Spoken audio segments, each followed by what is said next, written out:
नमस्कार दोस्तों, कृष्णा ग्वाल एजुकेशनल चैनल पर आप सभी विद्यार्थियों का बहुत बहुत स्वागत है।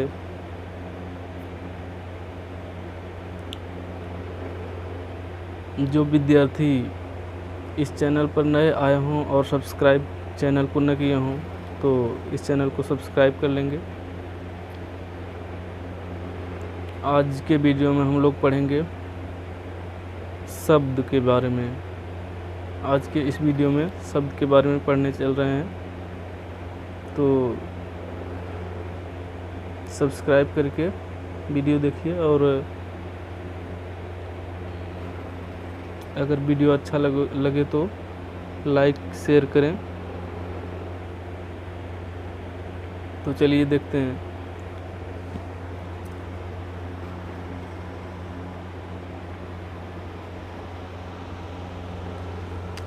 तो शब्द क्या होता है?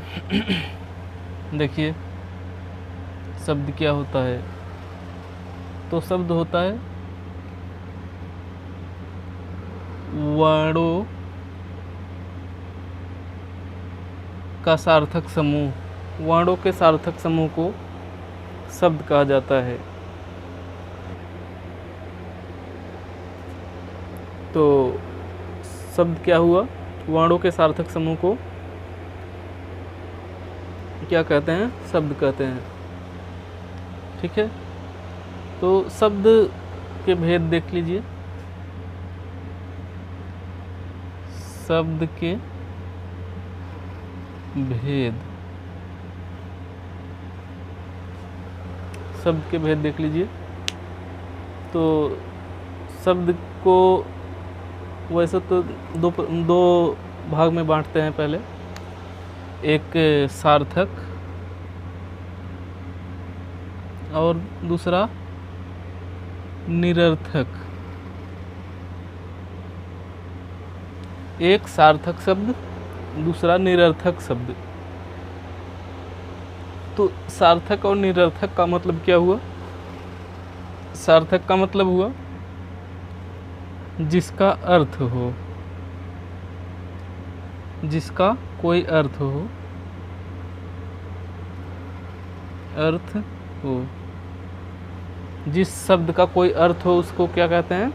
सार्थक कहते हैं। कहने का मतलब कोई भी शब्द हो, अगर उसका कोई अर्थ है तो उसको सार्थक शब्द कहेंगे। और निरर्थक क्या होता है? जिसका कोई अर्थ न हो। जिस शब्द का कोई अर्थ नहीं है उसको क्या कहेंगे? उसको निरर्थक शब्द कहेंगे। जिस शब्द का कोई अर्थ न हो तो उसे निरर्थक शब्द कहते हैं। ठीक है, तो सार्थक शब्द जैसे देख लीजिए।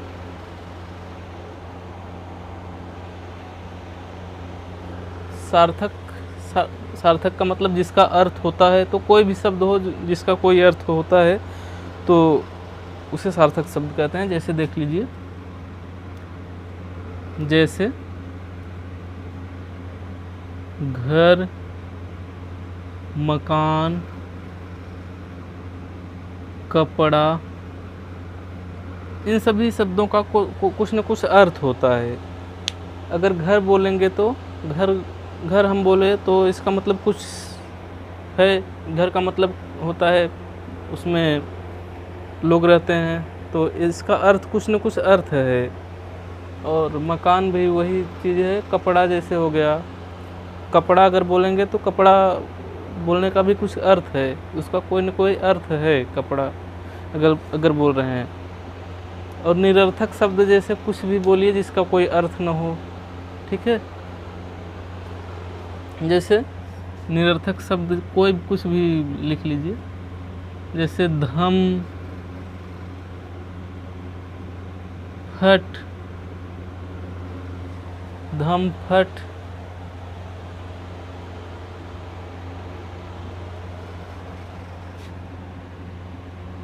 टक ठक, चाहे जो भी लिख लीजिए। ये शब्द धम अगर बोल रहे हैं तो इसका क्या मतलब है? कुछ मतलब नहीं है, कोई अर्थ नहीं है। ठीक है। फट, फट अगर बोल रहे हैं तो कोई अर्थ, इसका भी कुछ अर्थ नहीं है। इसी तरह से जिन शब्दों का अर्थ नहीं है उसको निरर्थक शब्द बोलते हैं।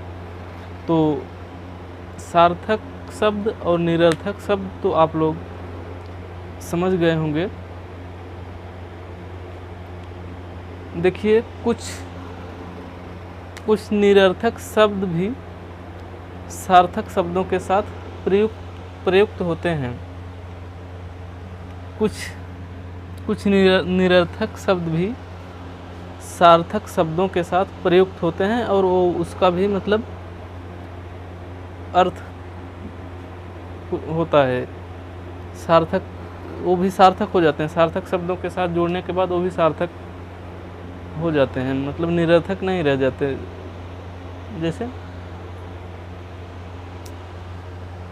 जैसे हो गया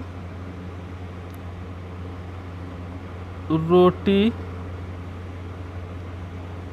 रोटी ओटी। तो रोटी का तो अर्थ होता है, और ओटी का क्या चीज़ है? ओटी तो कुछ नहीं है, लेकिन सार्थक शब्द के साथ जुड़ता है। ठीक है। तो कुछ निरर्थक शब्द भी सार्थक शब्दों के साथ प्रयुक्त होते हैं। जैसे रोटी ओटी, ओटी का कुछ मतलब नहीं है, लेकिन सार्थक शब्द के साथ लगता है। और देखिए जैसे काम, काम धाम। तो काम का मतलब तो काम होता है, लेकिन धाम क्या होता है? धाम निरर्थक है, लेकिन सार्थक के साथ प्रयुक्त हो रहा है। और देख लीजिए जैसे खाना, खाना वाना। खाना तो खाना का अर्थ है, सार्थक शब्द है खाना, लेकिन वाना निरर्थक है। सार्थक शब्द के साथ निरर्थक का प्रयोग हो रहा है। ठीक है। तो कुछ सार्थक शब्दों के साथ निरर्थक शब्दों का भी प्रयोग होता है। अब देखिए शब्दों को कितने भागों में बांटा गया है, मुख्य रूप से कितने भागों में बांटते हैं। देखिए शब्द को कितने भागों में बांटते हैं। तो देखिए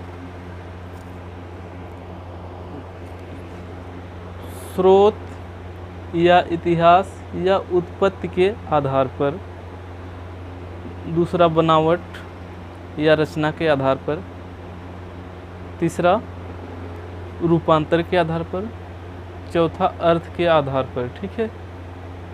तो स्रोत या इतिहास या उत्पत्ति के आधार पर मतलब स्रोत, मतलब स्रोत जिसका कुछ हो, मतलब पहले से चला आ रहा हो। इतिहास कहने का मतलब जिस शब्द का इतिहास हो, मतलब पहले से जो चला आ रहा है उसी का तो इतिहास होगा। तो देखिए शब्दों को कितने भागों में बांट देते हैं।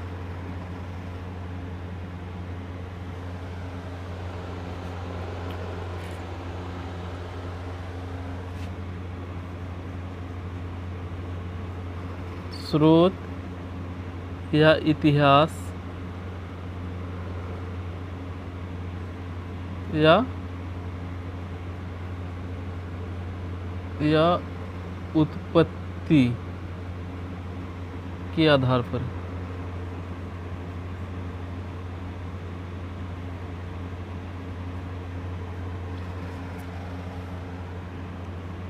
क्या है पहला? स्रोत या इतिहास या उत्पत्ति के आधार पर, चाहे जो भी कह सकते हैं, स्रोत, इतिहास या उत्पत्ति के आधार पर। दूसरा है रचना या बनावट के आधार पर,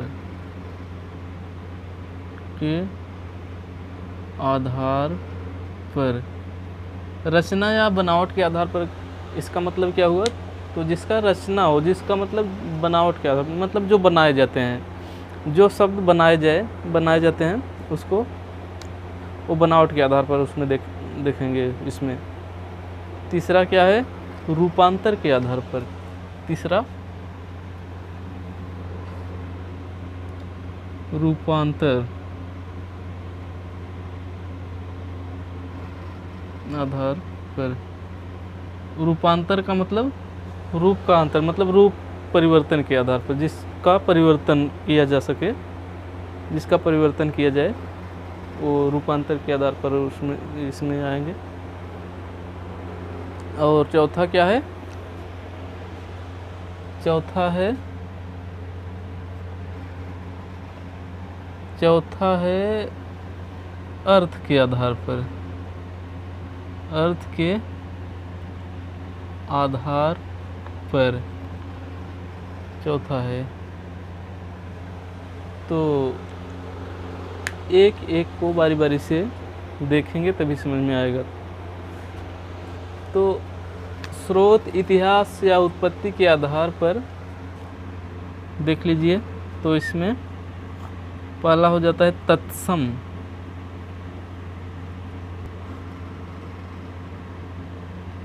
तत्सम शब्द पहला क्या होता है? तत्सम शब्द। तत्सम शब्द का मतलब क्या हुआ?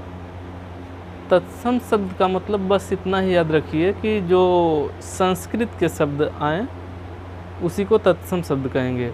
तो तत्सम शब्द संस्कृत से जो डायरेक्ट प्रयोग किए जाते हैं, संस्कृत से जो भी शब्द लिए गए हैं उसको तत्सम शब्द कहते हैं।